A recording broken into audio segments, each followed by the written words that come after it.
Esto es La Entrevista con Raúl Valladares. Para reflexionar de la problemática nacional en corrupción, transparencia y reformas electorales, llegó al país este jueves la presidenta de Transparencia Internacional, Delia Ferreira Rubio. La Asociación para una Sociedad Más Justa, capítulo de TEI en Honduras, compartió que Ferreira, de origen argentino, presidió Poder Ciudadano, que es el capítulo de Transparencia Internacional en su patria, dará una conferencia magistral sobre reformas electorales en un hotel de la capital. En su periplo se reunirá con delegados de ONGs no gubernamentales, sector privado, academia, cooperación internacional, funcionarios de entes del Estado y medios de prensa nacionales. Ferreira Rubio tiene un doctorado en Derecho por la Universidad Complutense de Madrid, fue asesora principal de delegados y senadores del Legislativo argentino y asesora del Comité Constitucional de la Cámara de Representantes del Senado y de la Oficina Nacional de Contabilidad. Actualmente se desempeña como consultora independiente. Su acervo intelectual abarca publicaciones de cultura democrática, instituciones políticas, política comparada, gobierno por decreto, ética pública y parlamentaria, financiamiento de los partidos políticos y sistemas electorales, entre otros. Fue elegida para el Consejo de Transparencia Internacional en 2008 y 2011 y luego asumió como presidenta de la organización en el 2017. Acerca del combate a la corrupción en Honduras, los anfitriones de la ASJ enfatizan la necesidad de una cultura de colaboración entre entes públicos y sociedad civil para aplicar medidas integrales, dirigidas y orientadas a la sostenibilidad y transparencia en procesos de gestión pública y fortaleza de la institucionalidad gubernamental. Ferreira es autora de numerosas publicaciones sobre cultura democrática, instituciones políticas, política comparada, gobierno por decreto, ética pública y parlamentaria, financiamiento de los partidos políticos y sistemas electorales, entre otros. Como entidad de sociedad civil, Transparencia Internacional promueve medidas contra crímenes corporativos y corrupción política a nivel parlamentario. Fue fundada en 1993 y anualmente publica el Índice de Percepción de Corrupción, una lista corporativa de corrupción a nivel mundial. Su sede está en la ciudad de Berlín, Alemania, y opera en más de 70 países. En el plano mundial, Transparencia Internacional cuenta con apoyo del magnate y filántropo húngaro George Soros, creador de la Fundación Sociedad Abierta. Transparencia Internacional define la corrupción como el abuso del poder para beneficio privado en perjuicio de la sociedad en general, que a su vez depende de la integridad de las personas en una posición de autoridad. La entidad está formada por más de 100 delegaciones, oficinas locales y organizaciones filiales que luchan contra la corrupción en sus respectivos países. Las delegaciones de Transparencia Internacional cuentan con expertos locales idealmente posicionados para determinar prioridades y enfoques adecuados para combatir la corrupción en cada país. En el año 2016, Transparencia Internacional gestionaba un presupuesto de 24.178.409 euros. Su principal fuente de financiación son agencias gubernamentales de diversos países, especialmente de Alemania y otras multilaterales como la Comisión Europea, además de fundaciones y el sector privado.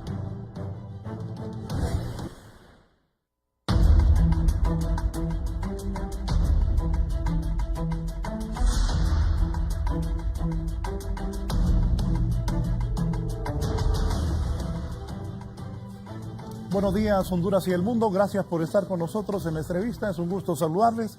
Estamos cerrando la semana. Hoy es viernes ya 16 de noviembre. Estamos un poquito más de la mitad del 11º mes del año, casi cerrando ya este 2018. Recuerde, si usted va a salir de su casa, puede sintonizarnos también en Radio Visión Honduras en la 90.1 en la capital del país, Tegucigalpa, en la capital industrial del país en la 90.9. En el Atlántico de Honduras, en Tela, Ceiba, todo el litoral atlántico en la 105.5. En la zona central del país en la 90.3, en Comayagua, Ciguatepeque, La Paz, el lago de Yojoa. Y en la cálida Choluteca nos puede sintonizar en la 90.5. Hoy tengo 3 distinguidos invitados. Vamos a hablar de temas importantes, de temas que son no solo de importancia para el país, sino que para el mundo.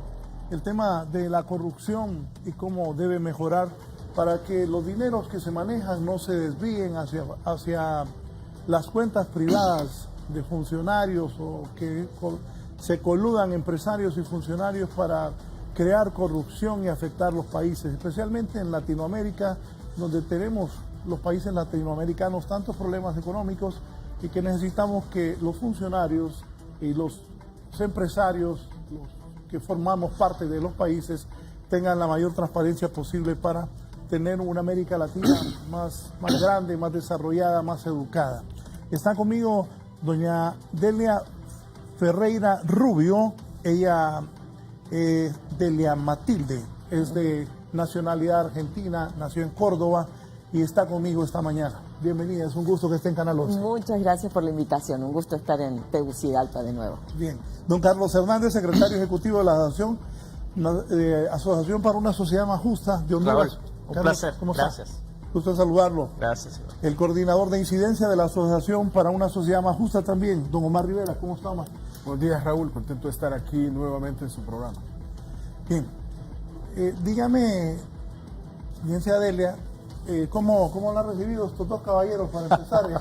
Muy bien, son amigos de hace años, así que estoy en familia. Además, los capítulos de transparencia, particularmente los de Latinoamérica, tenemos una relación muy estrecha de años, así que estamos muy a gusto aquí. Ayer tuvo una importante reunión con el fiscal y otras personas. ¿Qué han platicado con el fiscal, el abogado Chinchilla? Las dos reuniones fueron muy importantes y conversamos sobre la importancia de la lucha contra la corrupción, de fortalecer la institucionalidad en la lucha anticorrupción para que realmente la tarea sea eficaz, la necesidad de contar con equipos que estén capacitados y con el respaldo suficiente, obviamente, de las autoridades en materia de presupuesto, por ejemplo. Muchas veces en nuestros países lo que sucede es que se crean las instituciones, pero luego no se les da el presupuesto necesario, o se trata de poner cortapisas o presionar a estos entes de control que son claves para que la democracia funcione adecuadamente. Sí. Omar, ¿qué dice el abogado Oscar Armando Chinchilla? Bueno, en primer lugar, satisfecho de que se ratifica el apoyo del capítulo de Transparencia Internacional en Honduras. La Asociación para una Sociedad Más Justa es el capítulo nacional de Transparencia Internacional y a lo largo de los últimos años se ha venido trabajando de la mano y viendo nosotros los resultados positivos en la persecución penal, en el combate de la corrupción, y el hecho de que Delia Ferreira haya visitado al fiscal, él lo sintió como un respaldo desde la sociedad civil al trabajo que se ha realizado, colocando nosotros sobre la mesa que, si bien es cierto se ha avanzado, se han dado pasos importantes, todavía hay grandes retos y desafíos, especialmente en materia de reforma institucional y fortalecimiento de las capacidades. Fue una charla interesante y una oportunidad para que el fiscal general de la República también pudiera obtener por parte de Delia mucho de su conocimiento, de su experiencia y de tener un panorama global de lo que es esta lucha en contra no solamente de la corrupción, sino de la impunidad, que ha sido realmente en el país el factor determinante para que muchos funcionarios públicos, empresarios y otros actores de la sociedad hayan abusado, hayan transgredido la ley y se hayan enriquecido de manera ilegal. Sí. Don Carlos, ¿usted qué comentario tiene? Bueno, el trabajo del fiscal general del Estado obviamente ha sido complejo, creo que no podemos desconocer el contexto que vivimos.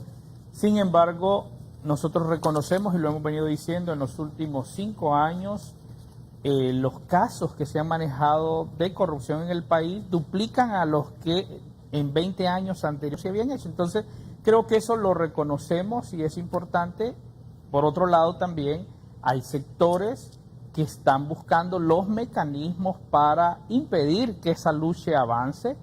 De hecho, hemos estado denunciando cómo se han venido haciendo algunas acciones para retroceder, incluso con algunas legislaciones que nosotros consideramos que son un retroceso a estos avances que son importantes, obviamente, que hemos tenido y que lo podemos visualizar cuando por primera vez, yo creo, en la historia del país, tenemos altos funcionarios que están siendo procesados los partidos políticos incluso han estado siendo cuestionados fuertemente por el tema del financiamiento de las campañas políticas, y esto para nosotros como capítulo de Transparencia Internacional, pero para el movimiento en general, es vital porque el financiamiento a la política sin duda es un elemento que ha contribuido a que la democracia se vaya debilitando en nuestros países. Entonces hablamos de estos temas, hablamos sobre los retos futuros que hay y bueno, nuestro acompañamiento decidido a todas aquellas acciones que vayan orientadas a fortalecer la institucionalidad del Ministerio Público,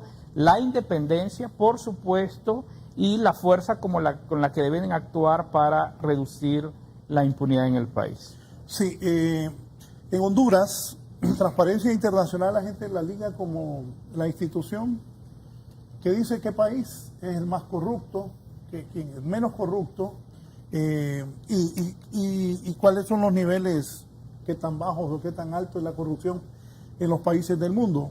Pero ¿qué es Transparencia Internacional? Bueno, Transparencia es una organización de la sociedad civil que tiene capítulos en 112 países del mundo y tiene su sede central en Berlín y trabaja por la transparencia. Eso supone luchar contra la corrupción, pero también prevenir la corrupción.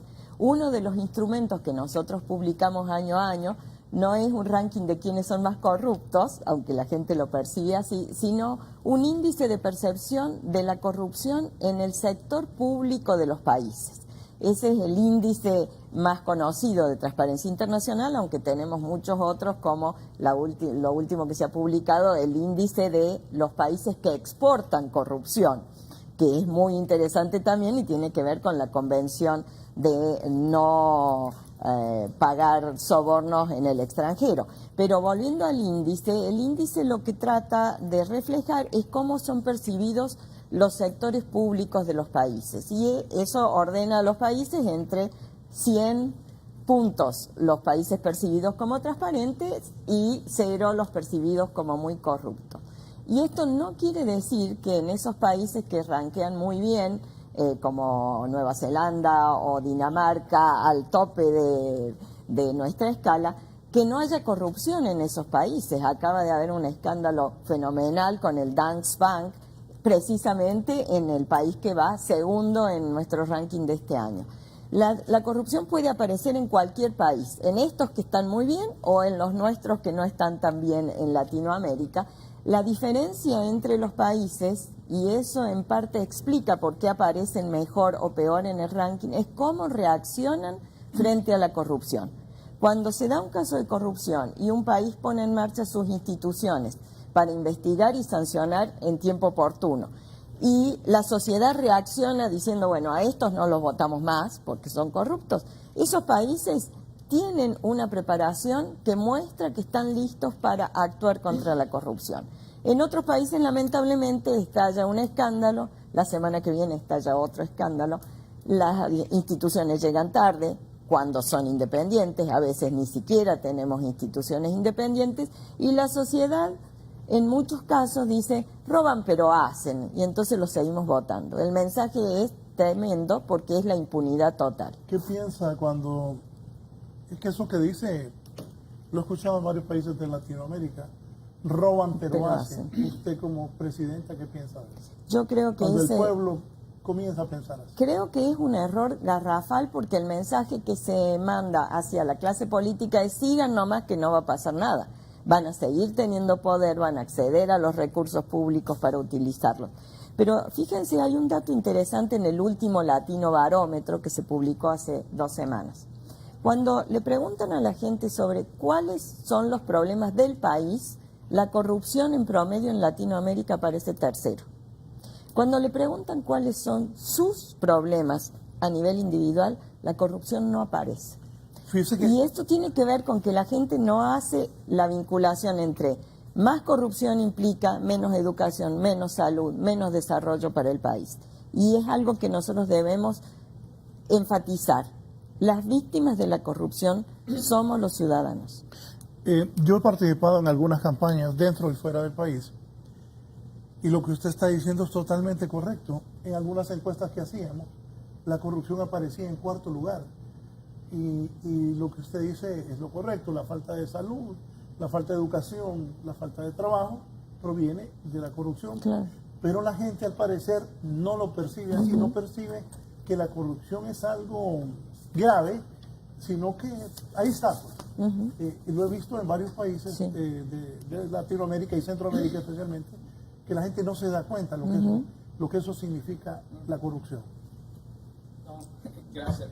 Lamentable, Raúl, lo que pasa. Y mientras escuchaba a Adele y con su reflexión ahorita, vino a mi mente una imagen de hace unos minutos. Mientras venía para acá, pasé por el hospital escuela. Y hay una cola enorme de madres con sus niños haciendo fila para lograr un cupo para ser atendidos en el hospital escuela. Y esto lo digo porque al final, nosotros que hemos estudiado todo este tema del sistema sanitario, hemos detectado y lo hemos denunciado justamente por la corrupción. Entonces, como solemos decir, la corrupción mata, particularmente en países como los nuestros, donde tenemos niveles altos de pobreza. El hecho de que un funcionario o varios funcionarios roben o busquen mecanismos para infringir la ley, para apropiarse de recursos, afecta directamente al ciudadano. Y en el caso particular en Honduras, lo vemos reflejado hoy en que tenemos por lo menos 7,000 hondureños que no pueden recibir una cirugía, están en lista de espera, de los cuales van a morir muchos, porque alguien está manipulando el sistema, y esto justamente afecta de manera individual. Obviamente afecta al país, pero lo triste y lo más doloroso, creo que debe provocar una reflexión profunda en nosotros y en el liderazgo, es que está afectando con más fuerza a los más pobres del país, que en el caso nuestro obviamente son la mayoría. Así es que tenemos que hacer un trabajo, y ayer reflexionábamos nosotros con Delia cómo desde la sociedad civil tenemos que ir buscando mecanismos, estrategias para revertir esta situación y provocar que la ciudadanía también pueda reaccionar y que podamos de manera colectiva, como gremios, como grupos, generar las presiones necesarias para reducir esa percepción y lograr que haya una movilización para luchar y combatir la corrupción. Omar, ¿tú qué piensas? Sí, yo creo que aquí hay un elemento importante de sensibilización a los ciudadanos para que eleven el nivel de intolerancia a la corrupción, porque los niveles de aceptación son culturalmente bastante importantes en el país. Bueno, nosotros que hemos estado a lo largo de los últimos años vinculados a la vida pública y a sectores políticos, fácilmente podemos ver cómo algunos que son diestros para robar, que son diestros para transar, reciben el reconocimiento por parte de muchos sectores de la sociedad, inclusive ubicándolos con la etiqueta de que son vivos, de que son sumamente admirables en términos de su capacidad de poderse desenvolver.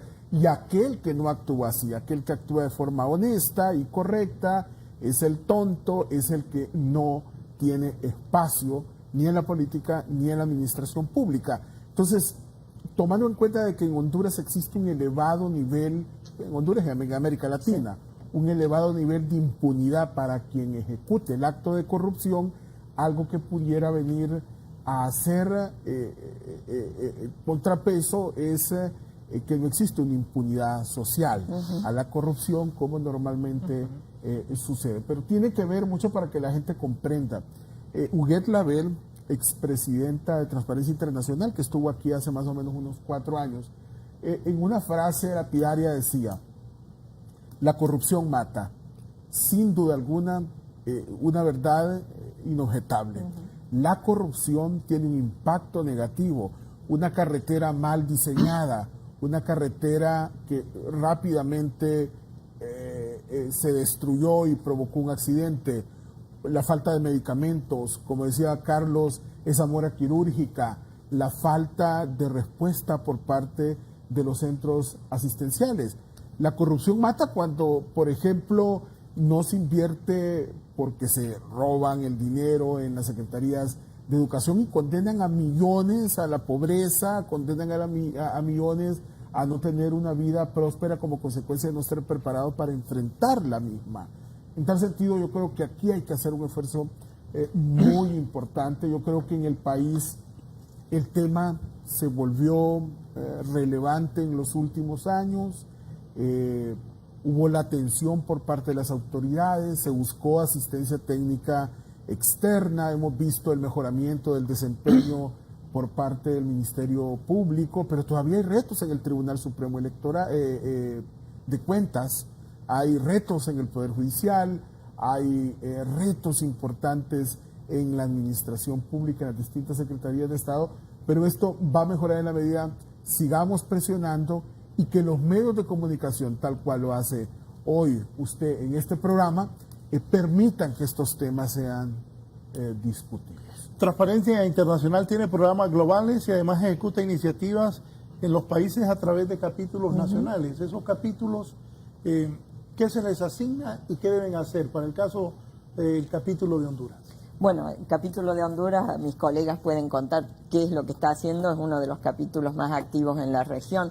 La organización global lo que fija es una estrategia común con algunas prioridades, pero cada capítulo tiene flexibilidad para desarrollar sus programas, conseguir sus fondos, movilizar a la ciudadanía en torno a los problemas nacionales, más allá de una prioridad global. Por ejemplo, como decía Carlos, el tema del dinero y la política está en el foco global, pero cada país tiene que saber cuál es la situación con la que se enfrenta, cuál es el contexto, qué es lo que hay que cambiar, qué es lo que hay que mejorar. No todos están en el mismo nivel de base, digamos. Así que cada capítulo tiene autonomía para desarrollar sus propios programas o sumar a las prioridades globales otras que tienen que ver con la realidad nacional. ¿En cuántos países me dijo que están? 112. ¿Y qué parte del mundo es más fuerte? América Latina, Europa, Asia. Más fuerte como capítulos. Los capítulos latinoamericanos son fuertes en el contexto de la región. Hay capítulos que son muy activos en Asia. Los capítulos africanos son muchos y se enfrentan a una situación muy difícil, y obviamente tenemos los capítulos europeos que muchas veces son vistos como, bueno, no tienen nada que hacer porque ahí no hay tanta corrupción, y en realidad en esos países también hay corrupción, pero es corrupción de otro tipo. Si uno mira dónde va el dinero que se escapa de los países menos desarrollados y dónde están los paraísos fiscales que reciclan ese dinero y permiten proteger a estas fortunas ilegales, bueno, esos son muchos de los países que están bien en su sector público en materia de corrupción, pero que ofrecen ventajas a la fuga de capitales de otros países en materia de corrupción. Así que cada país tiene su propia realidad. Doctora, usted como presidente de Transparencia Internacional y latina, los latinos tenemos fama de corrupción. Tenemos fama, pero yo no creo que haya algo en nuestro ADN. Y la lucha de ustedes no es nada fácil. No, la lucha no es fácil, pero en realidad la corrupción puede aparecer en cualquier país, no solo los latinos. Y nosotros tenemos en nuestra región países que ranquean muy bien a nivel internacional, como Uruguay, como Chile, que son latinos, son los vecinos de mi Argentina que ranquean muy mal en materia de corrupción. Entonces, no es de qué origen racial o étnico somos. El problema de la corrupción tiene que ver con las instituciones, tiene que ver con las condiciones del Estado de Derecho, con la tolerancia o no a la corrupción por parte de las distintas ciudadanías. En Chile, por ejemplo, ha habido casos muy importantes, pero la sociedad ha reaccionado y las instituciones han reaccionado. En Uruguay hace poco tuvo que renunciar el vicepresidente de la Nación porque cuando era presidente de la compañía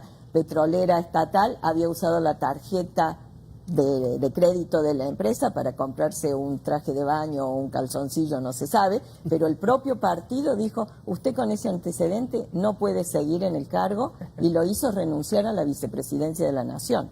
Eso en mi país hubiera sido impensado. Sí. Tal vez, Raúl, vez solamente una reacción a lo que decía Delia. Creo que, los capítulos en América Latina, que tenemos una relación bastante estrecha, obviamente porque compartimos de manera particular varias de la problemática, Estamos trabajando fuertemente el tema de dinero y política. De hecho, estamos trabajando, diseñando. Recientemente nos reunimos para diseñar estrategias comunes en el tema de dinero y política, que sin duda alguna es un fenómeno serio por el gran escándalo que hemos tenido en la región con el caso de Odebrecht, por ejemplo, que ha afectado a varios de nuestros países en la región. Lo de Odebrecht. Y uno de mis productores me dice que ella es abogada, pero también ella tiene un doctorado, entonces es abogada y doctora. Lo de Odebrecht, ella mencionaba eso de países que corrompen a otros países. Claro. Odebrecht es originalmente una empresa brasileña y ha generado un escándalo. Por cierto, vi una serie, El Mecanismo, en Netflix. Esta es muy buena serie, que da seguimiento y cómo van capturando a cada uno de los que participó en eso. Y no sé cuántos países ya mencionan que Odebrecht, hace poco leía una noticia que también estaban en África también a gente en otros países. Sí, no, sin duda alguna, Odebrecht es un caso que hemos estudiado de cerca. De hecho, hemos tenido dentro del movimiento grupos de trabajo exclusivamente trabajando en este tema. Nuestro capítulo en Brasil, muy activo. Obviamente el resto de países que han sido afectados directamente, Colombia, que ahora mismo está en un gran escándalo vinculado con esto, Perú. Argentina, Perú, Venezuela, que es una cosa terrible lo que ha pasado, y bueno, y Honduras no es la excepción, ¿verdad? Y ayer hablamos de este caso con el fiscal general y preguntábamos, bueno, ¿hay algo?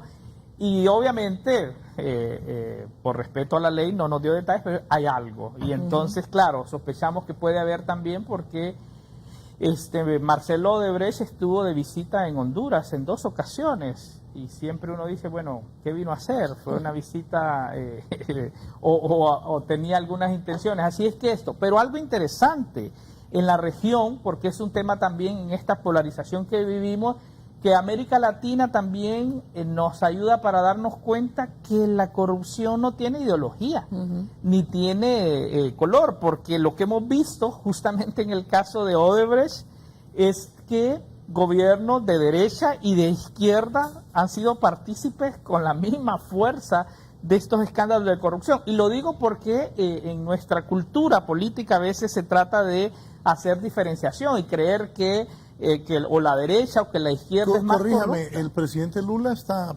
preso por ese tema de Odebrecht. Claro, y es de la izquierda, en el caso argentino. Bueno, hay muchísimos de la ex administración Kirchner que están procesados con prisión preventiva, con procesos avanzados. Bueno, si Odebrecht reconoce en la justicia que ha financiado la campaña de miles de candidatos en la región, dijo cerca de 30.000 candidatos de todos los niveles, de todos los colores y en todos los países a los que les ha pagado o les ha dado dinero para la campaña, es evidente que esto trasciende la frontera de un país. ¿Qué pensó? Que era absolutamente cierto. Yo vengo trabajando financiamiento de la política como académica desde hace 35 años y vengo diciendo estas cosas y trabajando en cómo podemos reaccionar para transparentar el origen de los fondos, esencialmente.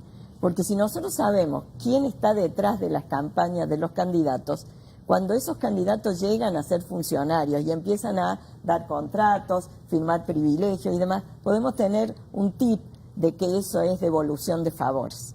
Entonces no hay que demonizar el dinero en la política porque para hacer política, campaña y demás hace falta dinero. Lo que hay que hacer es transparentar esas relaciones para evitar los conflictos de interés después. Los conflictos de interés son un tema central en general en el mundo, pero particularmente en nuestra región, donde los funcionarios salen del sector privado, entran al público, vuelven al sector privado, el dinero circula ahí de manera bastante turbia y eso genera compromisos que hacen que después las políticas públicas no respondan a lo que la gente necesita, sino que sean devoluciones de favores que benefician a sectores.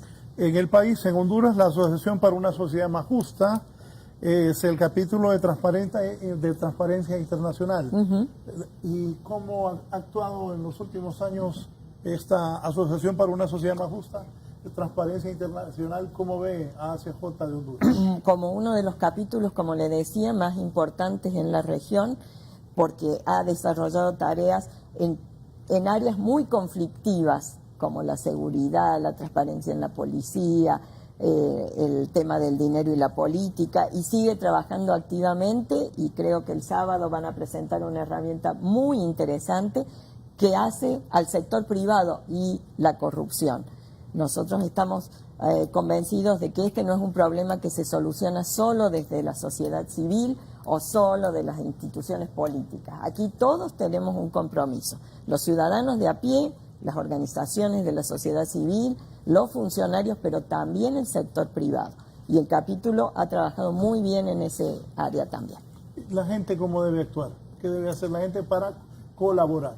Bueno, obviamente participar más activamente, y yo creo que hay un desafío de generar, como decíamos, los canales de participación, que no significa poner a la gente en la calle, sino realmente empoderar al ciudadano para que pueda primero tomar conocimiento de lo que pasa. Hay un déficit de información a la ciudadanía. Se conoce el gran escándalo, pero después, aun cuando se llega a soluciones o se mete presa a la gente o se aplican sanciones, eso pasa más desapercibido. Y además llega tarde, los procesos judiciales son largos, son lentos. Entonces hay una sensación de acá no pasa nada. Y esa sensación de no pasa nada, todo da igual, siguen robando y esos son los campeones, los vivos de la sociedad, es un mensaje que hace que la ciudadanía tampoco se involucre. Hay que mostrarle que cuando la ciudadanía participa, denuncia, hace el seguimiento, deja de votar a los corruptos, las cosas van cambiando.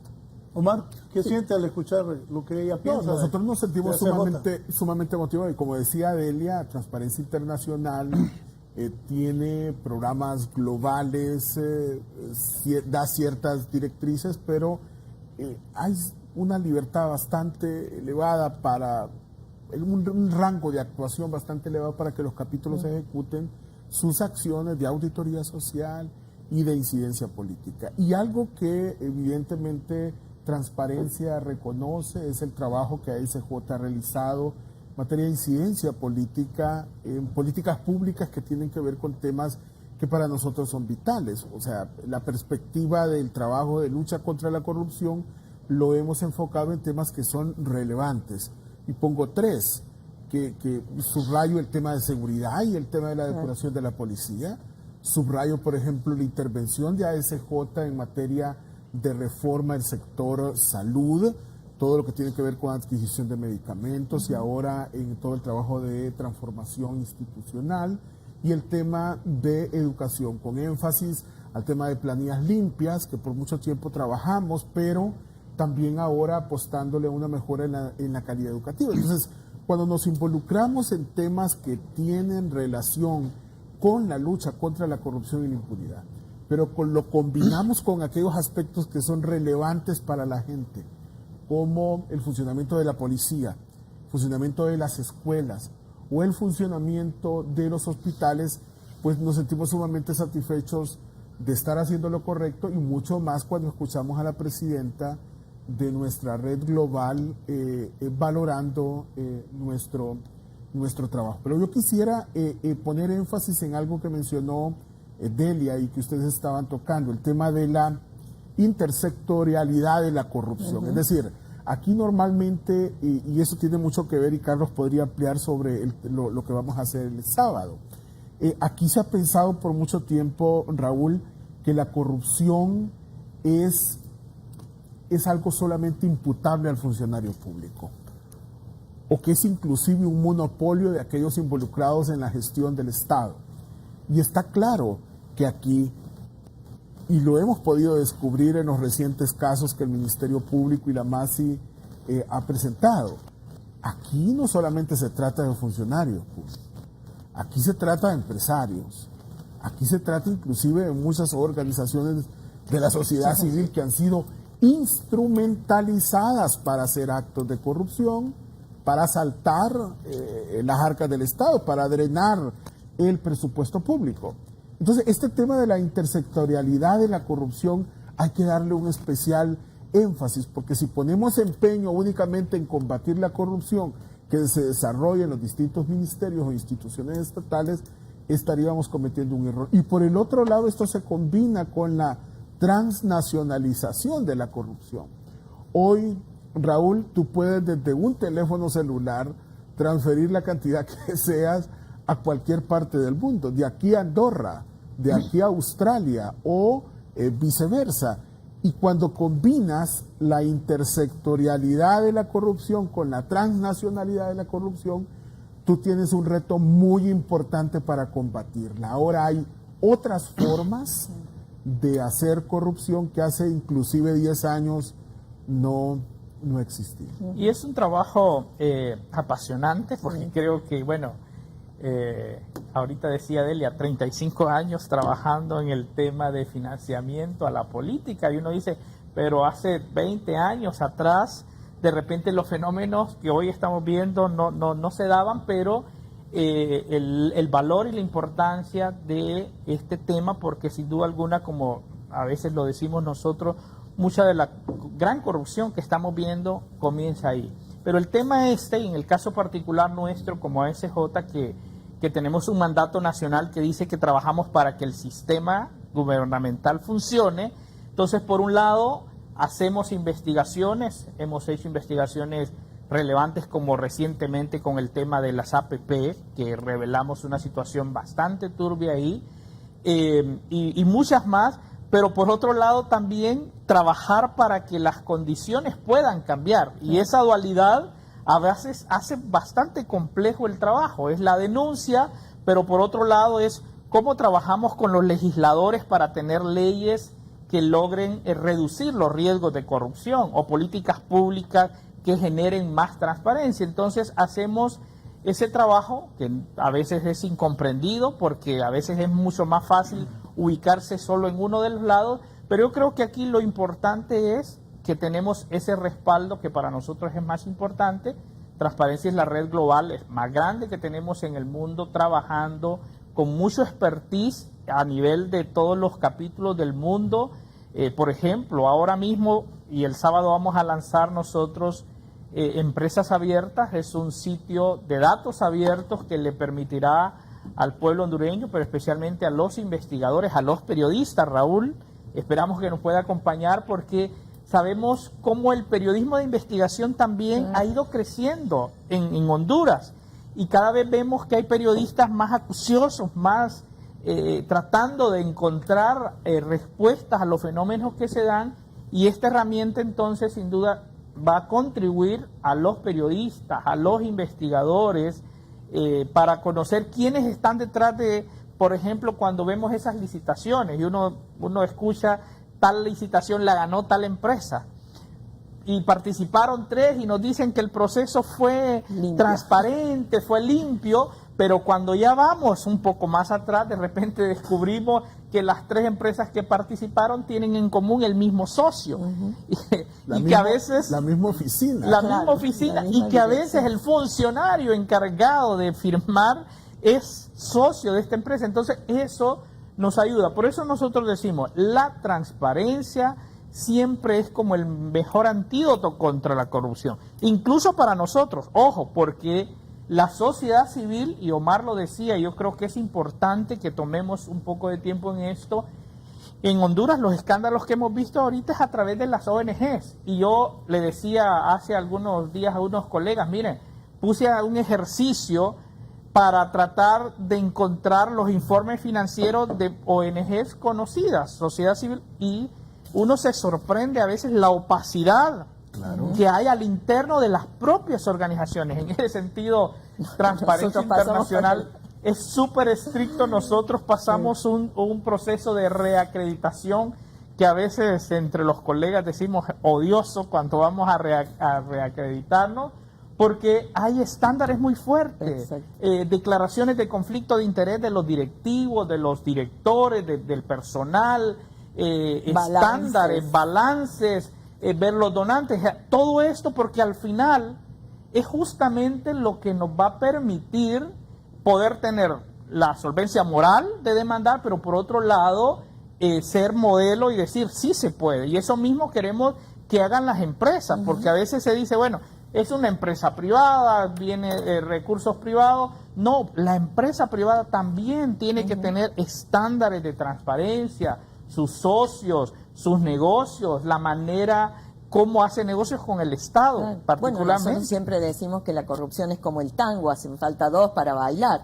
Lo que ha pasado en los últimos 10 años, diría, en la región, es que más que un tango se ha transformado en una danza colectiva, porque lo que tenemos ahora son verdaderas redes de corrupción, donde además se ha involucrado no solo el sector privado en algunos países, sino el crimen organizado, que incorpora un elemento en la lucha anticorrupción muy preocupante y nuevo, que requiere nuevas formas de investigación, nuevo trabajo colaborativo, porque las herramientas que teníamos para enfrentar los dineros poderosos del sector empresario metidos en la política muchas veces no sirven cuando lo que tenemos que enfrentar es el dinero del crimen organizado infiltrando la política, y los riesgos realmente son mucho mayores. Entonces, la corrupción es un fenómeno que va cambiando y va mutando, no solo de país en país, sino con el tiempo. Yo decía el otro día en una reunión que luchar contra la corrupción no es correr una maratón larga y complicada, sino jugar al ajedrez, porque las piezas negras también juegan. Entonces, a medida que vamos consolidando avances, los afectados, los involucrados en corrupción o los que lucran con eso, tratan de poner impedimentos y retroceder. Y ese es un fenómeno que se nota en todo el mundo. Y eso lo hemos visto, perdón, solo para decir, y lo hemos visto en Honduras, es justamente algunos elementos que hemos estado denunciando. Cuando se empieza a hablar, por ejemplo, del famoso fondo departamental, como un caso muy doméstico, y recursos que usan los diputados para obra social, y alguien dirá, no, pero es que es noble, porque, bueno, el populismo y el clientelismo político es un elemento importante para poder llegar al poder en nuestra cultura. O sea, difícilmente se llega si no se tiene. Pero el gran problema es que administrar una gran cantidad de recursos, tenemos requerimientos de parte del Ministerio Público, la MASI, pero cuando eso se da, entonces ya desde el Congreso se buscan mecanismos para continuar con lo mismo, pero buscando salidas alternas. Entonces ahí es donde nosotros decimos, bueno, a veces esta gente como que nos lleva y tenemos que constantemente estar tratando de innovar, digamos, los que estamos en esto de la lucha contra la corrupción, porque lamentablemente se van buscando esas medidas alternas, caminos, atajos para seguir manteniendo el estado de las cosas, y justamente es una de las preocupaciones.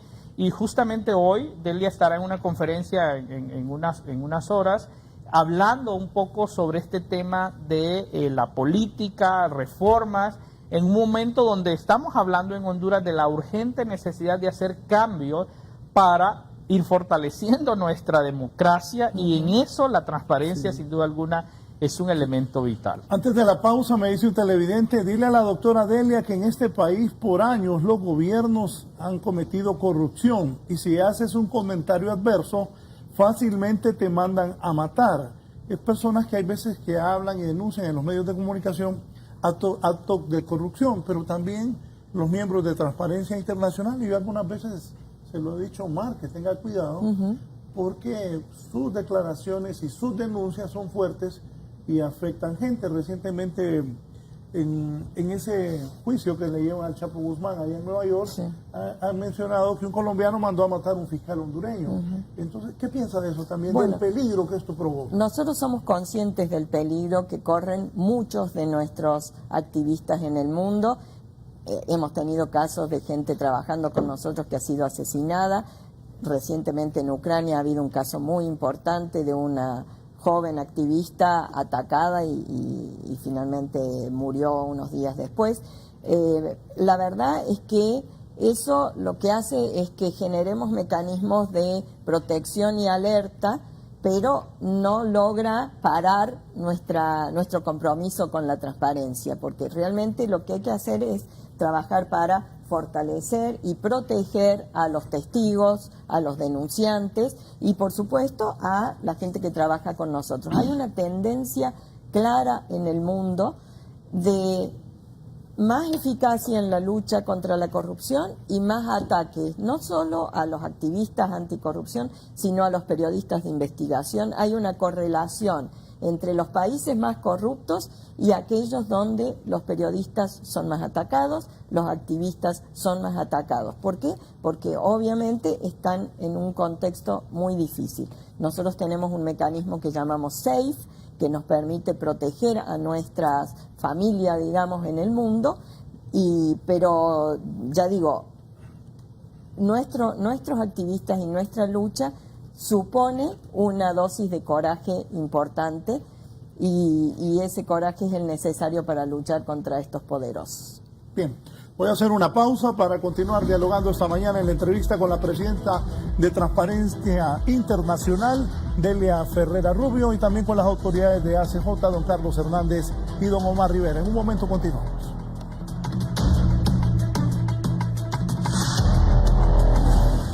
Ya volvemos con más de la entrevista con Raúl Valladares.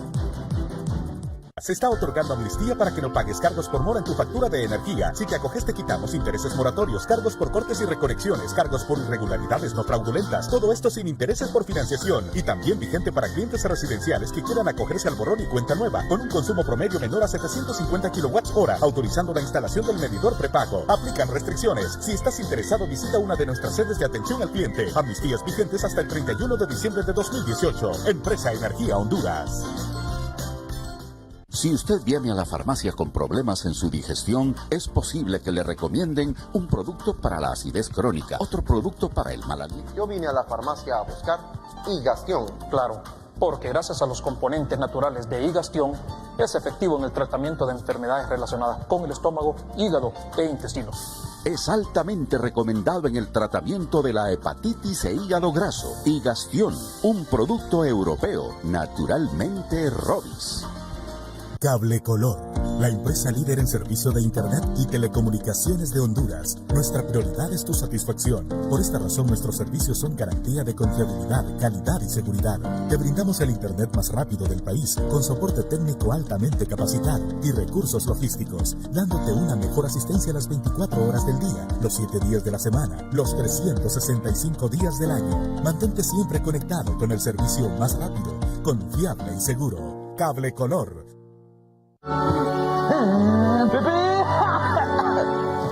Deja de soñar y gánate 2 carros 0 kilómetros en esta Navidad con Cooperativa Elga. Además estaremos sorteando 100 premios de 1000 lempiras en cuenta de ahorro y 50 celulares Android. Participa con tu depósito de 300 lempiras o más en aportaciones, aperturando tu cuenta de ahorro con un mínimo de 500 lempiras, depósitos a plazo fijo, desembolsos y pago puntual de tu préstamo. Apresúrate y empieza este 2019 a todo motor. Cooperativa Elga. Ser afiliado te conviene. Sorteo el 31 de enero del 2019. Tomé la decisión de fundar una empresa de prestación de servicios de limpieza en el año 2015. Antes de fundar la empresa yo quedé sin empleo. Varias personas pues me decían a mí y me motivaban que fundara una propia empresa. No creo, fundar la empresa no es solamente iniciar y ya tengo el primer cliente, no. Iniciamos haciendo publicaciones por Facebook. Cada vez que ganamos un cliente ya generamos como aproximadamente 50 empleos. Fue cuando en febrero me dieron el primer crédito solidario, que fue de 5,000 lempiras.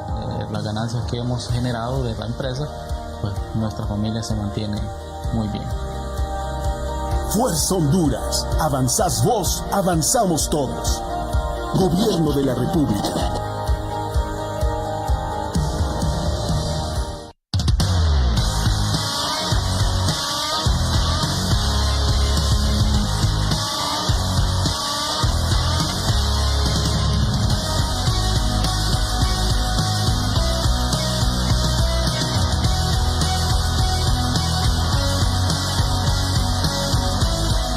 Life Center, desarrollo físico integral y estético, Colonia Palmira, Boulevard Morazán, Tegucigalpa. Tiene moretones y heridas en todo su cuerpo. ¿No te dije que tiraras todo eso? Una mujer debe tomar la difícil decisión de rescatar a una niña de 7 años, que es víctima constante de los abusos por parte de sus padres. Eres un inútil, mocosa, un inútil. ¿Por qué nadie ayuda a esta niña? ¿Acaso tiene que morir para que alguien le crea? Una novela desgarradora que nos hará tomar conciencia sobre los derechos de los niños, las mujeres y la adopción en nuestro país. ¿Hasta dónde llegarían para salvar a un niño que sufre de maltrato familiar? Madre, no solo hay una. Los éxitos del mundo los vives con nosotros. Canal 11. Continuamos con más de la entrevista con Raúl Valladares.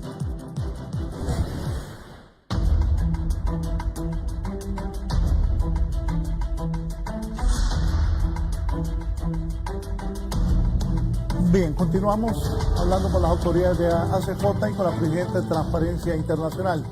Cuéntenos lo más fundamental del propósito de su visita a Honduras, a que viene al país, viene a apoyar el trabajo de la gente de ACJ, los diferentes actores del sector público y privado, con quienes se va a reunir, ¿qué va a hacer esto? Bueno, obviamente trabajar con nuestro capítulo y apoyarnos particularmente en una coyuntura donde la reforma electoral es un tema central en el que están trabajando y vamos a tratar además otros temas como el tema de género y corrupción, que es un tema que está ganando importancia en el mundo entero, y la presentación de esta herramienta que yo tengo, no quiero contar mucho para no arruinar, pero me parece que es un tema importantísimo en cuanto al sector privado y la corrupción, y hemos visto a las autoridades de la MASI y al fiscal general.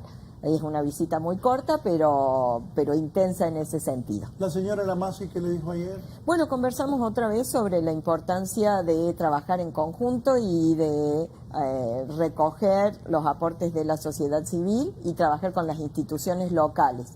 En Latinoamérica nosotros vemos 3 claros modelos de cómo luchar contra la corrupción.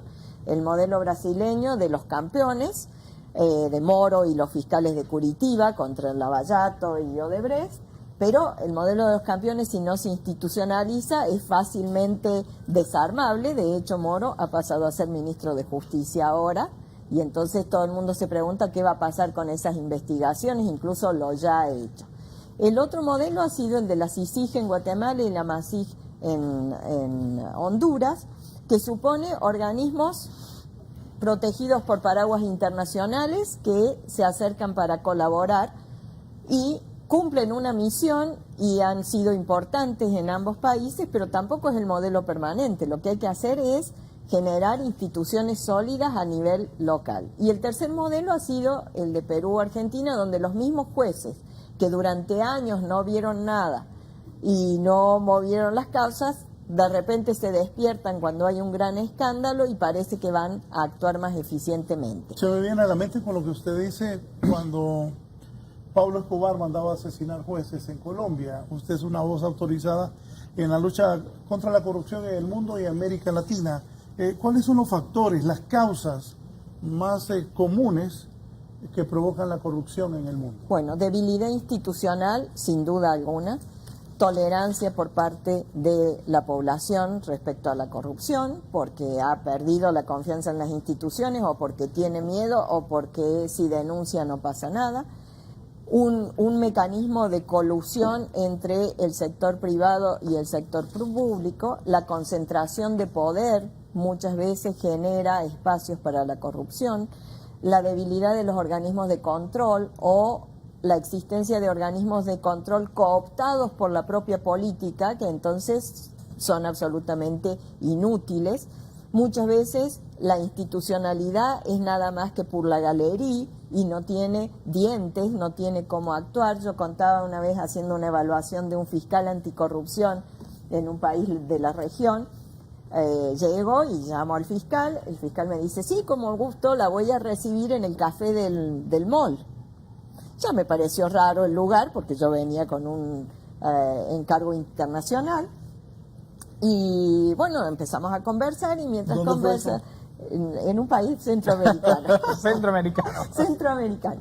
Y entonces empezamos a conversar y yo veía que los mozos venían con el teléfono inalámbrico y le decían, doctor, tiene teléfono. El señor se levantaba, atendía, volvía a sentarse conmigo. Un mensaje claro que le estaba dando.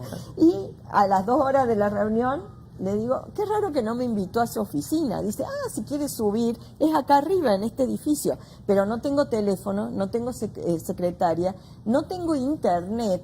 Entonces el dueño del bar está tan comprometido con la lucha anticorrupción que me facilita el internet del bar para trabajar en lucha anticorrupción. Y los mozos ayudan. ¿Usted cree que ese fiscal podía hacer algo? Nada. Entonces eso es lo que nos pasa. Muchas veces está en la institución como un cascarón vacío. Las mediciones que ustedes hacen, ¿por qué en unos países hay más corrupción que en otros? Porque las instituciones no son fuertes para reaccionar, porque la sociedad tolera la corrupción, los controles no existen y el mensaje es sigan haciendo porque hay total impunidad, no les va a pasar absolutamente nada. Y aquí hay un para traer esto al contexto nuestro. Aquí tenemos una realidad, Raúl, y nosotros lo hemos dicho, hemos procurado acompañar para ver de qué manera se puede dar. Es el Tribunal Superior de Cuentas, y usted conoce, tiene ya una instancia con muchos años, pero cuando uno va al interno de la institución y pregunta, bueno, ¿cuántos auditores hay? Tiene que, por ejemplo, en el tema de enriquecimiento ilícito, tiene una tarea de supervisar 30.000 funcionarios que por ley hacen sus declaraciones juradas. ¿Y cuántos auditores tiene el Tribunal Superior de Cuentas para supervisar 30.000? Creo que son 7 o 10. Y bueno, ahí está el resultado. Entonces la pregunta es, ¿cuántas acciones de investigación concluyen o cuánto tiempo nos lleva? Hicimos un estudio recientemente en ASJ y nos dimos cuenta que una investigación del Tribunal Superior de Cuentas tarda 7 años. Entonces, cuando ya llega, y bueno, llega al Ministerio Público que hace sus diligencias, entonces 1 o 2 casos que hemos tenido en la historia se tardó 10 años. La entonces, gente ya ni se acuerda de quién era el funcionario. Ya ni se acuerda. Entonces, esa es justamente una debilidad y por eso nosotros insistimos. A veces hacemos, y es muy común en los últimos tiempos también en América Latina, que los discursos anticorrupción, yo estoy casi seguro que hoy, que está la cumbre iberoamericana en Antigua Guatemala, y bueno, viendo el título de la cumbre, la inclusión, y sin duda alguna el discurso de la transparencia va a ser bastante fuerte de todos los gobernantes que están ahí presentes. Pero en la práctica, cuando uno revisa los presupuestos que se asignan a las instituciones que luchan contra la corrupción, acá a mí me da pesar, por ejemplo, el presupuesto que tiene el Instituto de Acceso a la Información. Yo lo digo, y a veces me da pena porque ellos me dicen, ustedes tienen más presupuesto, y es cierto, mucho más presupuesto que tiene una institución del Estado que juega un rol importante, que es vital para la lucha contra la corrupción. Entonces, creo que el discurso tiene que ir acompañado de acciones, y los países que nos han demostrado efectividad en la lucha contra la corrupción son aquellos que hay compromiso. Uno lo ve acá, para nosotros un modelo es con los problemas que tiene Chile, Uruguay, el ejemplo de que su propio partido le exige al vicepresidente que renuncie porque compró algo de bajo valor con la tarjeta de crédito. O sea, eso lamentablemente no lo vemos acá, y por eso nosotros insistimos, nosotros decimos, no basta con discursos, no basta con declaraciones firmadas. Tenemos declaraciones nosotros de los países de Centroamérica en una cumbre hace unos años atrás, y justamente fueron los periodos donde tuvimos más problemas de corrupción que hoy están siendo procesados. Así es que tenemos que luchar, y ahí es donde la ciudadanía tiene que mantenerse vigilante. A veces la actitud que adoptamos es una actitud también de desesperanza, hay una actitud de indiferencia y decir, mire, pero aquí no pasa nada, no se hace nada, y por lo tanto, ¿para qué voy a luchar? Yo creo que, y aprovecho yo este medio para decir, no podemos callarnos, tenemos que seguir luchando, tenemos que denunciar, tenemos que buscar los espacios también para involucrarnos y ver en qué manera podemos contribuir para ir fortaleciendo las instituciones. Si tenemos instituciones sólidas, fuertes, independientes, sin duda alguna van a haber mejores condiciones para luchar contra la corrupción. Y un elemento importante, Raúl, solo antes quiero aclarar algo que es importante. Alguna gente me ha estado preguntando si tanto don Omar Rivera como don Carlos Hernández, que son las máximas autoridades de ACJ, reciben sueldo del gobierno. Ellos no reciben sueldo del gobierno y yo les contesté a los televidentes que ellos no reciben sueldo del gobierno. La seguridad, ya me hubieran desacreditado. Claro, la seguridad personal de ellos sí la facilita el gobierno, como se las facilita algunos colegas periodistas que han sido amenazados o que han presentado denuncias ante el Comisionado de los Derechos Humanos, así como a esos colegas periodistas les brindan protección policial. También ellos sí tienen derecho a tener esa protección, pero en ningún momento ellos han recibido salario alguno, ni por trabajar en la depuración de la policía, ni por lo que ustedes han visto cuando ellos hacen denuncias de corrupción en el país. Y es solo para decir eso, porque es aprovecho.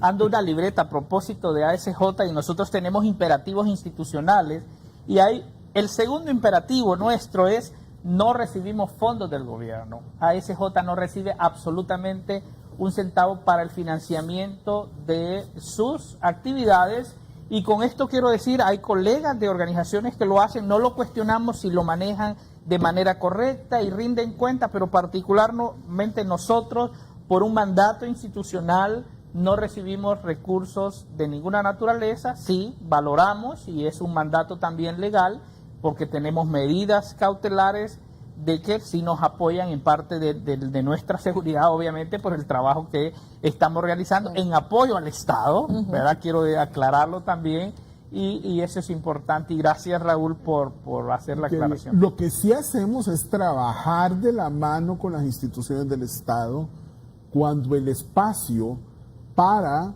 superar crisis, resolver problemas, se brinda. Por ejemplo, el caso de la corrupción policial.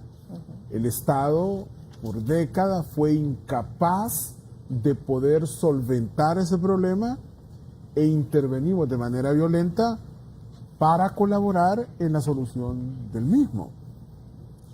Y es que a veces, Raúl, se interpreta que como sector sociedad civil debemos de evitar prestar nuestra asistencia a los estados. Y eso es un craso error. Y normalmente viene esa crítica muchas veces del que es oposición y que llegando al gobierno, dejando atrás la llanura, se convierte en el primero que reclama colaboración. Entonces, eso es normal, lo comprendemos y la madurez que hemos adquirido nos permite interpretar muchas de esas críticas. Ahora bien, sobre este tema que estábamos platicando, sobre el tema de la debilidad institucional, mire, aquí estamos claros en algo. Usted sabe que, por ejemplo, nosotros tenemos solamente la mitad de los policías, Raúl, que de acuerdo a estándares internacionales se requieren. Nosotros tenemos más o menos unos 18,000 policías. Según estándares internacionales deberíamos de tener 30,000. Nosotros tenemos el presupuesto más bajo de los ministerios públicos de Centroamérica. Yo creo que tenemos más o menos unos 1,000 fiscales, tal vez. Sí, porque en los últimos 5 años se duplicó, teníamos apenas 500. Raúl, deberíamos de tener 3,000 fiscales. Es decir, las limitaciones, imagínate, hay audiencias en el Poder Judicial que han sido fijadas sus fechas de realización para junio, agosto o septiembre del 2019. Eso es impunidad. Y eso es consecuencia de una política pública encaminada precisamente a debilitar el aparato estatal que investiga, que acusa, que juzga, que sanciona. En tal sentido, cuando preguntabas acerca de cuáles eran los factores causa que propician que en determinado momento tengamos elevados niveles de percepción de corrupción por un lado, pero de corrupción en sí, tiene mucho que ver con incapacidades docentes de actuar. Y ahí hay una combinación perversa, porque no solamente tiene que ver con corrupción, sino que tiene que ver con ineficiencia. Es decir, gran parte de la debilidad de esa institucionalidad, además que tiene que ver en términos cuantitativos por el número de investigadores, el número de auditores, de entes contralores o de fiscales o de jueces o magistrados, tiene que ver con la incapacidad. La corrupción, Raúl, ha evolucionado de tal manera que tiene dentro de sus estructuras a muchos de los mejores profesionales del país. Basta ver con esos juicios en los cuales se involucra a gente vinculada a actos de corrupción, que contratan a los profesionales de mayor experiencia y mayor capacidad en el país, frente a un pobre fiscal que, como decía Adelia, está totalmente disminuido, no solamente en lo logístico, sino que también en la asistencia técnica que muchos de estos casos complejos pueden acaecer. Hay aquí problemas hasta para la traducción de un documento del inglés al español por la falta de esa capacidad institucional. De tal manera que el reto ahí es muy importante. Y quisiera agregar otro elemento que es indispensable también, que tiene mucho que ver con mantenerse con la motivación elevada. Comprender que los problemas de la corrupción no los vamos a erradicar de la noche a la mañana. A veces la gente entra en desesperanza, pretendiendo que lo que se descompuso en 40 años lo vamos a resolver en los 4 años de un presidente, en los 5 años de un fiscal o en los 7 años de la gestión de una corte.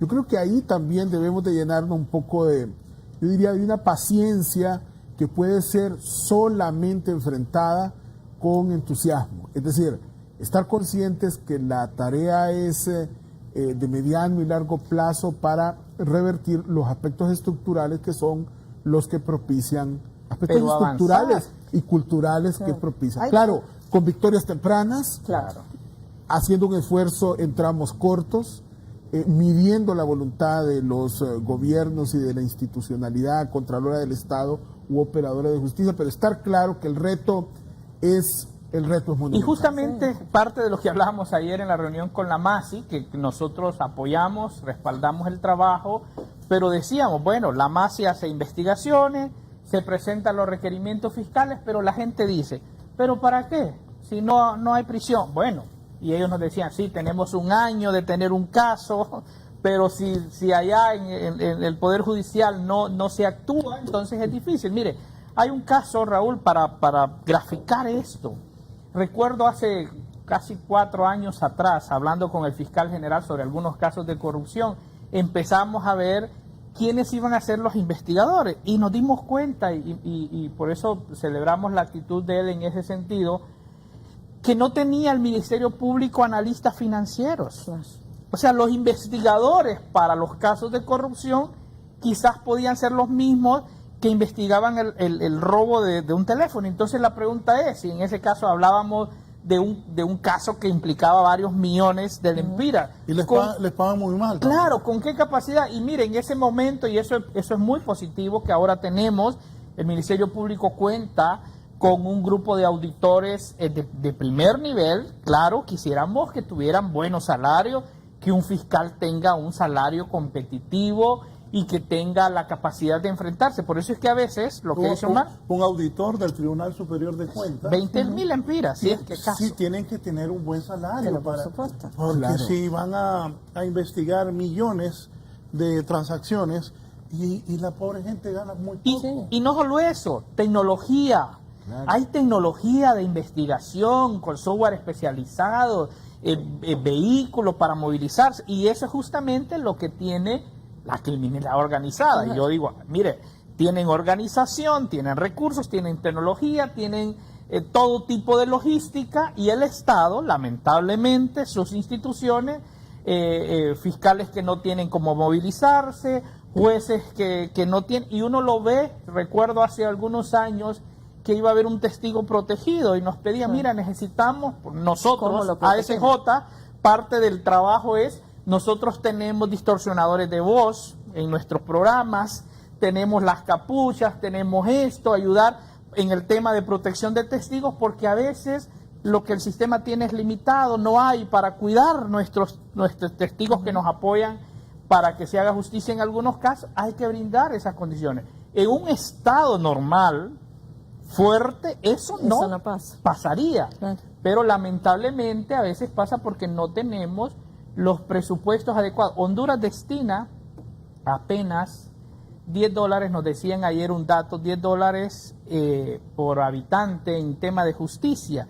Y Costa Rica, que me parecía la verdad un dato bastante grande, Costa Rica dedica 10, 20 veces más. Entonces, ahí uno ve la diferencia, aun cuando Costa Rica obviamente hay problemas de corrupción, pero ahí vemos la diferencia en la región, Costa Rica como un país más desarrollado, un país, y ahí es donde creo yo que los políticos, los gobernantes, aquellos que aspiran tienen que darse cuenta que dedicar recursos a la lucha contra la corrupción, al fortalecimiento de las instituciones, es una inversión. Es una inversión que tiene dividendos altos para los países, que es desarrollo, que se traduce en progreso y obviamente se traduce en riqueza. Riqueza para los países. El trabajo, para que la gente no tenga exacto, que pero a mirar. veces es una mentalidad cortoplacista que solo se piensa cómo de manera individual atesora recursos, genera lo que estamos viendo hoy en nuestro país, lamentablemente, esa pobreza que está haciendo que miles de hondureños estén saliendo. Muy doloroso, Raúl, lo que miraba esta mañana que están sufriendo nuestros compatriotas en la frontera con Estados Unidos, ya en Tijuana. Doloroso, el rechazo, la manera como, y como hondureño a mí me duele, pero eso me motiva, hay que seguir luchando para abordar los factores, causas que generan la migración, y sin duda alguna la corrupción es uno de esos factores que contribuyen, y por eso desde ASJ trabajamos fuertemente para que tengamos instituciones que funcionen, instituciones fuertes, sólidas, con sistemas de integridad que nos permita avanzar. Pero para la presidenta de Transparencia Internacional, según usted, ¿qué ha percibido en el país? ¿Cuál es su percepción sobre la lucha contra la corrupción que se hace aquí en Honduras? Yo creo que se ha avanzado. Tengo la suerte de haber venido muchas veces a Honduras trabajando con distintas instituciones y me parece que en estos últimos 15 años se ha notado un avance. Ahora, el problema es fenomenal y está instalado. Y hay que trabajar en las dos vías, no solo en la persecución de los crímenes de corrupción que ya están denunciados o que hay que investigar, sino también en la construcción de los mecanismos para prevenir la corrupción en el futuro. Y en ese sentido me llamaba la atención lo que contabas, Carlos, sobre el presupuesto del organismo de acceso a la información pública, porque la información es central para que podamos avanzar en controlar a tiempo la corrupción, no hasta que se produce el gran escándalo y se han robado miles de millones de pesos, sino tener acceso a la información para controlar. Muchas veces la gente piensa que cuando pedimos informes y estamos detrás de los funcionarios o de las empresas y las licitaciones, lo hacemos por una curiosidad malsana o porque no tenemos otra cosa que hacer. Y en realidad pedimos informes para controlar y para prevenir los conflictos de interés, poner a tiempo los frenos a estos casos de corrupción. Yo digo que hay una fórmula de 4 letras I para luchar contra la corrupción, que es que necesitamos más información, más integridad, menos impunidad y menos indiferencia. Y ese es el camino en el que Transparencia Internacional trabaja con sus capítulos, fortaleciendo instituciones, generando los mecanismos dentro del Estado y dentro del sector privado para que los sistemas de integridad sean una realidad y potenciando, dando los recursos, trabajando coordinadamente para que cuando se produce un caso de corrupción haya una respuesta rápida, no 20 años después. Hay países donde los casos de corrupción en la justicia demoran 20 años. Ya ni siquiera existen las personas que son enjuiciadas. Entonces, ese mensaje es absolutamente destructivo de la confianza de la gente en las instituciones. Usted percibe que hemos avanzado los hondureños en la lucha anticorrupción, pero para que no se retroceda, para que eso no se detenga, ¿qué aconseja? ¿Qué hay que hacer? Fortalecer las instituciones locales, trabajar en capacitación, trabajar en independencia de los organismos de control. Los organismos de control no pueden estar partidizados o politizados. Ningún organismo de control que dependa del controlado puede hacer su trabajo. ¿Qué papel debe jugar la ciudadanía, los hondureños, la sociedad civil? ¿Qué papel debe jugar? Tiene que exigir, estar alerta para detectar los casos y exigir a los funcionarios y al sector privado que se comporte de acuerdo a los estándares de integridad. Y tiene una herramienta en cuanto a la política fundamental, que es el poder del voto. Dejemos de votar corruptos y vamos a cambiar la sociedad. Claro. Pero muchas veces eso requiere un compromiso y un acceso a la información de lo que se está haciendo y de lo que eso significa para el ciudadano. Vuelvo a lo mismo, las víctimas de la corrupción no son los funcionarios y no son los empresarios y no es el crimen organizado. Las víctimas de la corrupción somos nosotros y tenemos que ponernos la camiseta, como decimos en Argentina, y empezar a trabajar todos juntos para que el fenómeno vaya disminuyendo y podamos prevenir los futuros casos. ¿Y los medios de comunicación qué debemos hacer? Son un socio indispensable en la lucha anticorrupción. Nosotros a nivel global, sé que ustedes tienen buena relación, pero a nivel global incluso Transparencia Internacional trabaja y tiene convenios con las alianzas de o los consorcios de periodismo de investigación que existen en el mundo, que han dado a conocer el Panama Papers o el Paradise Papers o el problema de las visas de oro para obtener ventajas en países. Todas esas investigaciones que han hecho grupos de periodistas de investigación internacional son compartidos y apoyados por Transparencia Internacional. Bien, voy a hacer la última pausa para continuar dialogando con mis invitados de esta mañana.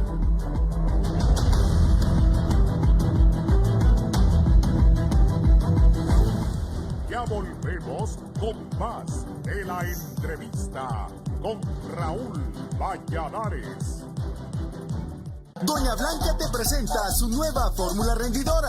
Deja tus trastes libres de grasa y a tu ropa sin manchas. Doña Blanca rinde al 100% con su poder multiusos. Nueva forma de flor más fácil de usar. Precio sugerido 5 lempiras. Ladies Speed 24/7 presenta Bárbara Blade en Llamas de Valencia. Siempre lista para enfrentar cualquier situación con confianza y control. Nuevo Lady Speed Stick 24/7. Su nueva fórmula Controtec te mantiene ultra seca y protegida. Nuevo Lady Speed Stick 24/7. Protección infalible. Confianza continua. Nueva barra ahorra stick para que no quede nada. Búscalas ya en tu pulpería. Hola, hijo. La crema dental se vuelve azul. Estás usando la Colgate Total 12 Salud Visible, ¿no? Sí, la que me diste. Pero, ¿por qué pasa esto? Porque tiene una nueva fórmula con tecnología que cambia de color. Y eso te muestra que tu boca está más protegida. En mi chat van a amar esa sonrisa azul. No. Nueva Colgate Total 12 Salud Visible. Salud para toda tu boca. Esta Navidad que viene, alegre quiero pasar, junto a toda mi familia, en mi casa celebrar. Los regalos de los niños, en Carmen voy a buscar.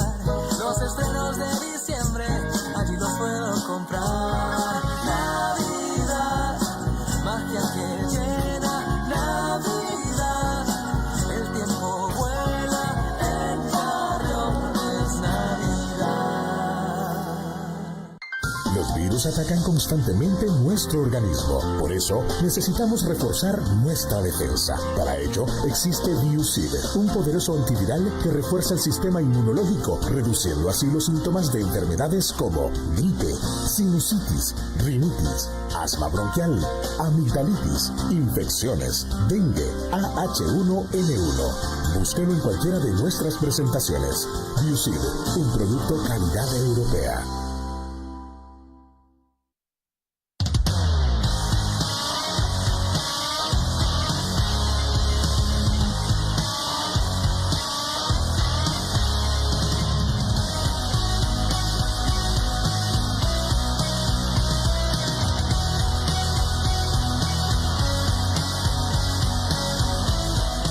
Life Center, Desarrollo Físico Integral y Estético, Colonia Palmira, Boulevard Morazán, Tegucigalpa.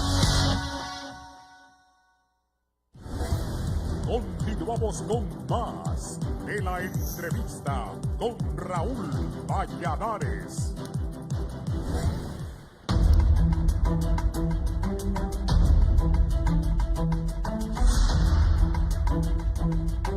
Bien, continuamos. Aquí tengo una nota y los empresarios, porque de acuerdo a los últimos escándalos de corrupción en América Latina, como el caso de Odebrecht, muchas grandes empresas y sus ejecutivos sobornan a funcionarios estatales a cambio de enormes contratos. Entonces, sanción también debe haber para quienes pagan, no solamente para los que reciben. ¿Qué piensa Transparencia Internacional? Sin duda alguna. La corrupción es como el tango, hacen falta dos, uno que paga y uno que recibe, y los dos deben ser sancionados. Si sancionamos solo al funcionario público, estamos mirando la mitad de esta realidad.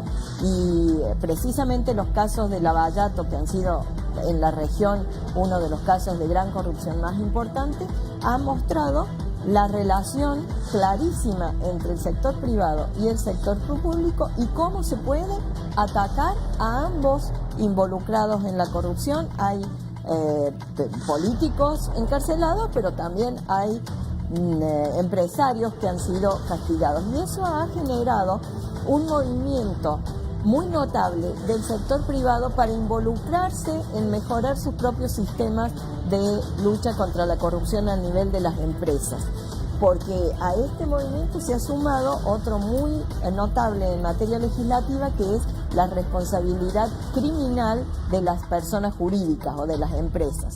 Y esto ha generado una alerta en el sector privado para poner las barbas en remojo y empezar a trabajar en lo que antes era solamente compliance o cumplimiento, y ahora son los sistemas integrales de integridad a nivel empresario para tratar de prevenir los casos que en muchos casos, en muchas hipótesis, han costado millones de pesos en indemnización. Las empresas que son latinoamericanas pero cotizan en la bolsa de los Estados Unidos han tenido que pagar millonarias multas por haber violado los principios de integridad. En esto de los procesos electorales, usted que tiene conocimiento, sabemos que tiene especialidad en eso. Ahora mismo aquí en Honduras se ha vivido una crisis luego de las elecciones. Todavía el candidato de la Alianza, Narrala, dice que se adelanten las elecciones, que le robaron el proceso electoral, que él debe ser el presidente. ¿Qué nos puede comentar sobre lo que pasa aquí en Honduras? Yo creo que lo que hay que hacer es fortalecer el mecanismo, las reglas y la institucionalidad en materia de sistema electoral para garantizar legitimidad del proceso, integridad de los resultados y generar la confianza de la ciudadanía en que esos resultados reflejan eficientemente lo que los ciudadanos han votado. Y eso supone fortalecer a los organismos de control de las elecciones, regular adecuadamente el financiamiento de la política, generar un padrón electoral limpio y transparente y auditable, y a lo mejor para ustedes cambiar el sistema de distribución de bancas, por ejemplo, pero esa es una decisión que no admite una receta universal, digamos. Cada país debe encontrar la solución exacta. Pero en materia de legitimidad del proceso es indispensable que haya una autoridad electoral que pueda dar garantías de que todos los candidatos compiten en igualdad, de que los ciudadanos pueden libremente expresar su voto y de que el resultado refleja esa voluntad de los ciudadanos. Sin esa garantía es muy difícil que la gente crea en el proceso electoral. Ustedes en Argentina tienen segunda vuelta. Aquí sí. Un sector ya ha dicho que no va a haber segunda vuelta. Se habla de reformas electorales para el próximo proceso electoral. El expresidente Zelaya ayer dijo que si él no tiene un representante, ya tiene uno en el registro, pero si no tiene un representante en el Tribunal Supremo Electoral, que no se va a participar en las elecciones. Y ya muchos dicen que no a la segunda vuelta, que ustedes en la Argentina sí la tienen. Nosotros establecimos la segunda vuelta en el año 94, y solamente uno de los presidentes desde ese entonces ha llegado con segunda vuelta. ¿Por qué? Porque nuestro sistema no es de obtener 50% más uno de los votos, sino que tiene un límite inferior, que es 45% de los votos o 40% y una ventaja de 10 puntos sobre el que sigue, para consolidar a alguien que esté legitimado plenamente. La idea del balotaje es generar legitimidad en la figura del presidente o el vicepresidente, si son una fórmula. El problema que los sistemas de balotaje han presentado en muchos países donde se ha aplicado o a nivel provincial es que la resolución de la elección de los ejecutivos se lleva a segunda vuelta porque ninguno obtiene la mayoría necesaria, pero la elección del legislativo que lo va a acompañar queda fija en la primera vuelta. Y eso ha dado lugar a ejecutivos muy legitimados con escaso soporte en el Parlamento. Ese es un problema que hay que atender. En cuanto a la participación en los órganos electorales, como le decía, nosotros creemos que deben ser independientes de la política y de los partidos. Ahora, si el modelo de un país es que el órgano electoral está integrado por representantes de los partidos, todos los partidos tienen que tener representantes ahí, porque si no se está afectando otro principio esencial, que es la equidad en la competencia electoral. Aquí lo más importante, Raúl, y el motivo por el cual el tema de la conferencia magistral que se va a realizar precisamente en 1 hora y media en un hotel capitalino, el objetivo fundamental de colocar el tema de la reforma política electoral es porque los continuos problemas que hemos tenido en pasados comicios no nos podemos aventurar, Raúl, a volverlo a tener. Es decir, es casi, podemos hacer un pronóstico con la total certidumbre de que se va a cumplir, de que si vamos a un nuevo proceso electoral, con el tipo de Tribunal Supremo Electoral que tenemos hoy, con el tipo de registro nacional de las personas que tenemos hoy, con ese censo electoral contaminado que tenemos hoy, con las debilidades en materia de monitorear y dar seguimiento al financiamiento de las campañas políticas, sin resolver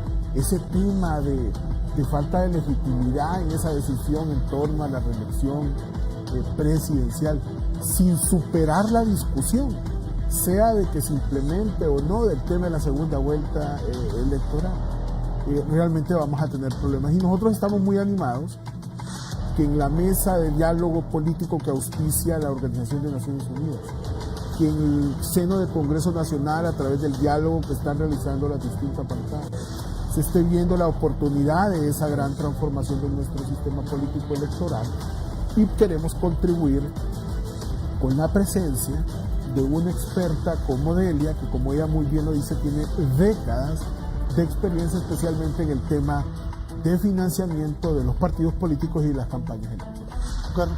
No, yo creo que no podemos aspirar, y aquí nosotros lo decimos, al liderazgo político de nuestro país.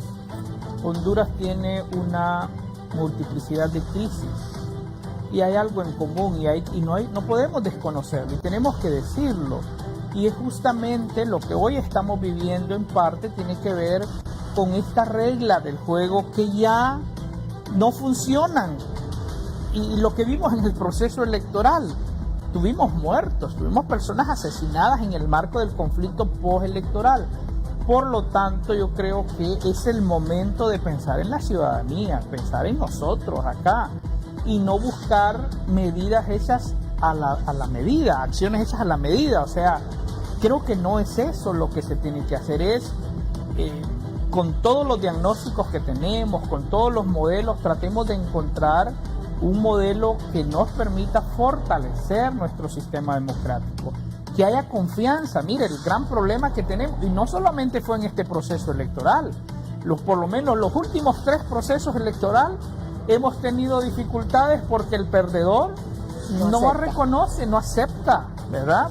Hay algunos que han pasado varias semanas para poder reconocer, porque no hay confianza. Pero el electorado, mire que se nombra y el tribunal declara el presidente, pero tenemos siempre otros que también dicen que son los presidentes, y lo hemos visto en los últimos procesos electorales.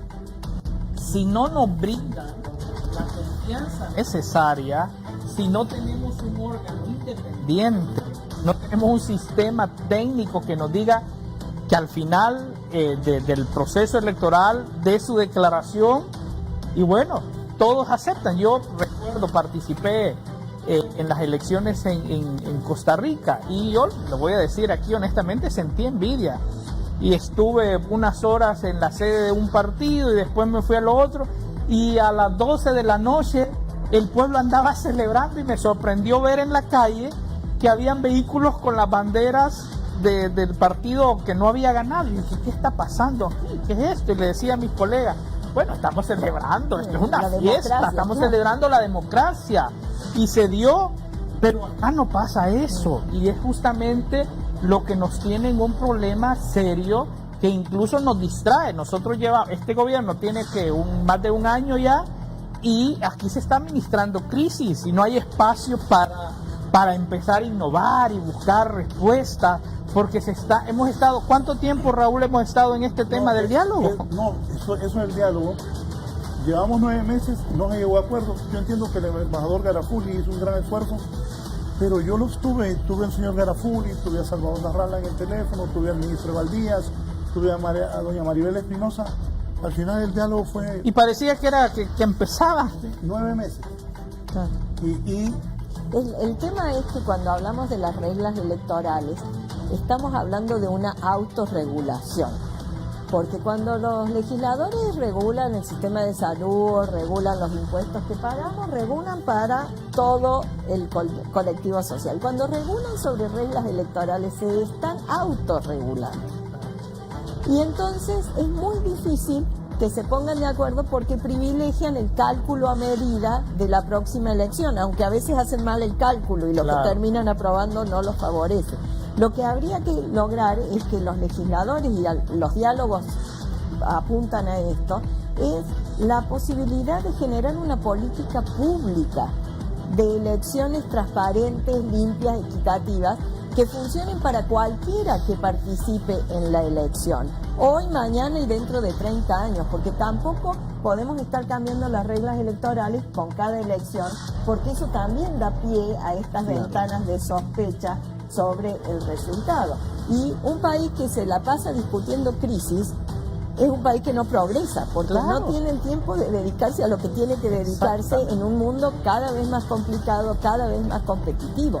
Entonces es en el interés de todos que hagan un esfuerzo para mirar el sistema electoral como una política de Estado que va a trascender la gestión de A, de B o de C, cualquiera que sea el que gane. Sí, y a propósito de respetar la voluntad de la gente, porque en determinado momento el esfuerzo que se hace es tener un sistema que se acomode a los intereses de los partidos y que la satisfacción plena sea de los partidos y no de la ciudadanía. Yo he escuchado el debate público, por ejemplo, en donde ponen especial énfasis los partidos que están en el poder o en la oposición de tener un sistema o una institucionalidad que los deje satisfechos a ellos.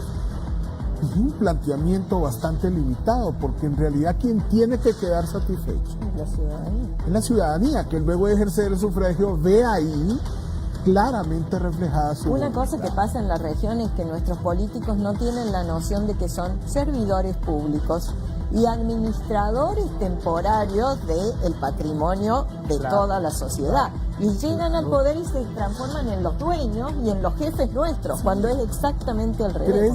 ¿Creen que el erario nacional es una extensión de su hacienda particular? Y nosotros sus empleados. O Y es al revés. las instituciones políticas en Honduras, los partidos.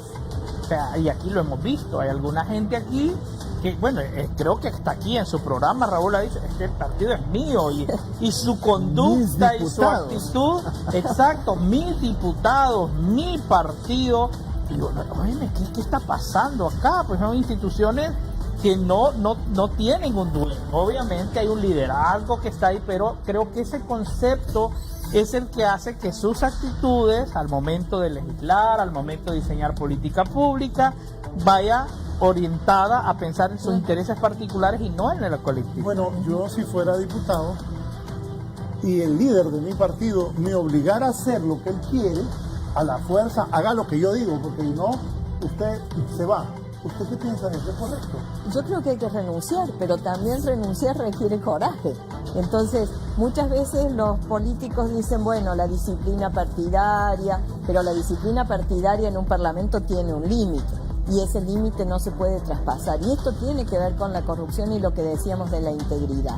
En última instancia, un no a tiempo de alguien que pone un límite personal puede significarle costos en materia de seguridad o de terminarse su carrera política, pero es lo que contribuye a decir hasta acá llegué y de esto no paso porque mis valores son superiores a eso.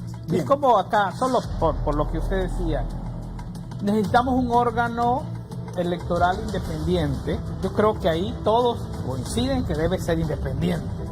Y si el partido le demanda al diputado que vote para que no sea independiente, si tiene convicción de que la democracia requiere independencia, uno esperaría, pero no. La línea partidaria dice que, y lo hemos visto últimamente, lo que estamos viviendo con algunos partidos políticos. Creo que es parte de la cultura. Por eso nosotros hablamos no solamente de una reforma a la ley electoral, sino una reforma al sistema político electoral. O sea, todo el sistema tiene que reformarse y no podemos seguir 8 años por lo menos nosotros que hemos estado involucrados hablando de una reforma y ya vamos al 9º y estamos un poco animados por lo que puede pasar, pero la gente también va resintiendo. Y el momento es ahora, porque si esperan a los últimos 6 meses antes de una elección es tan tarde. Ya para cerrar, porque y ustedes tienen una agenda apretada hoy, sus conclusiones, ¿qué piensa de la llegada de la presidenta de Transparencia Internacional? ¿Qué representa eso para ustedes? No, reconocemos, valoramos la presencia de Delia con nosotros en Honduras, la oportunidad de poder dialogar con los funcionarios, el reconocimiento que hay algunos avances relevantes, que los desafíos son grandes, que tenemos que seguir trabajando con las instituciones, Ministerio Público, ahora que está la MASI, el Tribunal Superior de Cuentas, el Poder Judicial, que casi no hablamos, pero que es importante también al final decir que hay un esfuerzo para tener jueces seleccionados mediante procesos competitivos, lo cual es positivo. Desde ASJ hemos acompañado este proceso, este circuito especial anticorrupción, así es que creo que hay un gran desafío por delante, tenemos que seguir trabajando, luchando. Nuestro compromiso desde la institución de acompañar aquellos esfuerzos que vayan orientados a fortalecer nuestras instituciones, pero también, como lo hacemos con mucha fuerza, denunciar también aquellos actos que creemos que alteran y afectan la institucionalidad del país y que dañan directamente a nuestros hermanos hondureños. Don Carlos, muchas gracias. Placer. Ha sido un gusto. Don Omar. No, solamente sentirnos sumamente contentos de que Delia esté con nosotros, que esta visita sirva para ratificar el compromiso de la ASJ y Transparencia Internacional en combatir la corrupción, fomentar la transparencia, exigir la rendición de cuentas de los funcionarios públicos y de incorporarnos a un gran movimiento que revierta la impunidad en el país y que permita que aquellos que han cometido actos ilícitos, que forman parte de redes del crimen organizado, que se dedican a asaltar o drenar el presupuesto público, pues que sean investigados. Es aspiración que sean acusados, juzgados y castigados. Yo creo que la visita de Delia nos motiva y seguramente luego de esta conferencia en donde nos han confirmado una numerosa cantidad de dirigentes de sociedad civil, funcionarios y del sector de cooperación internacional, seguramente nos va a animar para seguir entusiasmados en nuestra labor. Y agradecerle, Raúl, por la oportunidad. Yo creo que he recibido muchos mensajes de todo el país. Estos espacios sirven para sensibilizar a que es importante hacernos un solo nudo en esta lucha contra la corrupción. Gracias, don Omar. Vamos a cerrar con la presidenta de Transparencia Internacional, Delia Matilde Ferreira Rubio. Un agradecimiento especial. Gracias por haber venido a Canal 11. No, gracias a usted por invitarnos y por tratar estos temas y por darnos el espacio para mostrar que ASJ no está sola, los capítulos de la región y Transparencia a nivel global apoyan el trabajo que están haciendo, y lo importante es que la gente entienda que luchar contra la corrupción es luchar por una mejor democracia y por una mejor calidad de vida para todos los ciudadanos. Para eso estamos trabajando y estamos empeñados en que las sociedades sean más transparentes, existe el Estado de Derecho y todos puedan desarrollarse y desarrollar el país. Su mensaje a los funcionarios, a las autoridades de gobierno, a los empresarios, a la ciudadanía, a la sociedad civil, a nosotros los periodistas. Trabajemos todos juntos por más información, más integridad, menos impunidad y menos indiferencia. Vamos a tener una sociedad mejor, todos trabajando juntos. Ha sido un gusto. Gracias, Raúl, por la invitación. Venga, ha sido un gusto tener hoy a la presidenta de Transparencia Internacional, la doctora Delia Matilde Ferrera Rubio, y a las autoridades de ACJ, don Carlos Hernández y don Omar Rivera. Los invito a que sigan en sintonía de Canal 11, que tengan un feliz día.